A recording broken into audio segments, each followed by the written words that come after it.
नमस्कार, आप देख रहे हैं क्राइम 24 आवर्स और मैं हूं आपके साथ ज्योति कनौजिया। आइए रुक करते हैं खबर की ओर। जनपद बांदा से इस वक्त की बड़ी खबर निकलकर सामने आई है, जिसमें एक हत्यारे पति को न्यायालय ने मौत की सजा सुनाई है।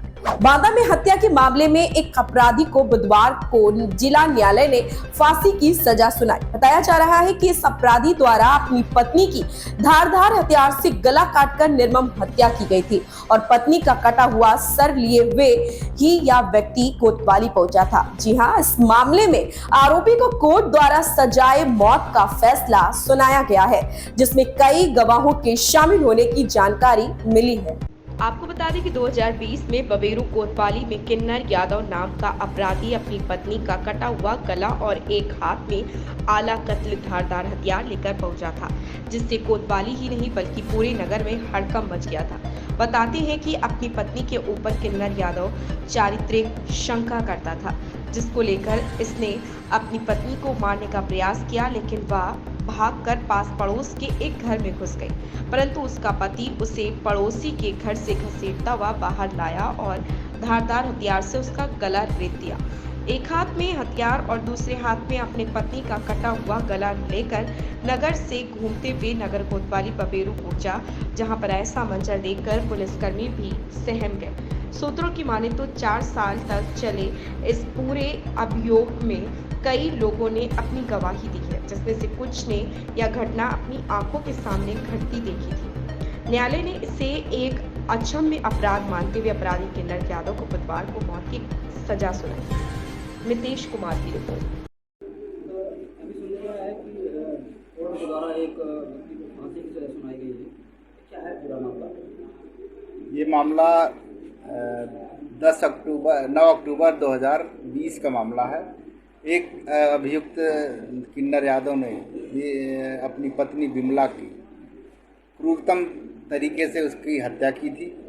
उसका गला काट करके पूरा बाजार से जाता हुआ कोतवाली पहुंचा था और उसने केवल हत्या इसलिए किया था कि उसके ऊपर शक करता था, और फिर उसने योजनाबद्ध तरीके से उसको जिसके ऊपर शक करता था उसको बुलाया और उसकी हत्या करना चाहा तो मौका पाकर भाग गया। तो इसने पत्नी को कई बार बांके से वार किया। वो बेचारी अपने को बचाती हुई दूसरे बगल वाले घर में घुस गई, वहाँ दौड़ता हुआ गया और उसको घसीटता हुआ बाहर लाया।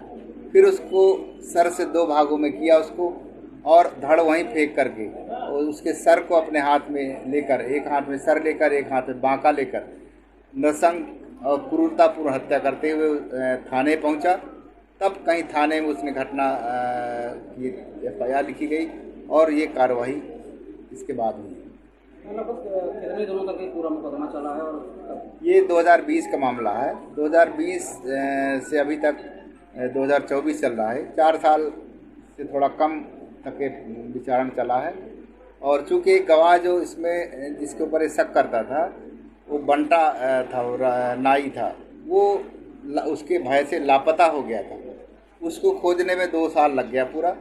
जब वो मिला और चूँकि वो चश्मदीद साक्षी था इसलिए उसने पूरी घटना बताई और इस कारण से विलम्ब हुआ कि वो गवाह खुद भय की वजह से भाग गया था। उसको बड़ा मुश्किल से खोजा गया और तब उसने अपना पूरा साक्ष्य दिया।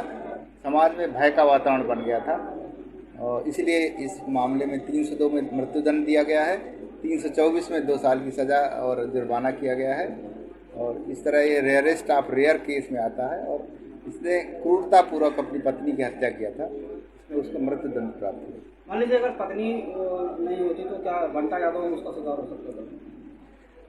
पत्नी का उसकी सिचुएशन से तो यही लग रहा है कि वो दोनों की हत्या करना चाह रहा था। उसको बुलाया सुबह 7 बजे और किसी बहाने से, और उसको ऊपर हमला बोला जब, तो पत्नी ने इतना कह दिया कि तुम क्यों निर्दोष को मारे डाल रहे हो, तो उसने उसको छोड़ करके फिर उसके ऊपर हमला कर दिया। तो वो मौका पाकर बंटा भाग गया, इसलिए बच गया वो, नहीं तो वो बचता भी नहीं, उसकी भी हत्या कर देता वो। इस खबर में बस इतना ही। बने रहे क्राइम 24 आवर्स के साथ।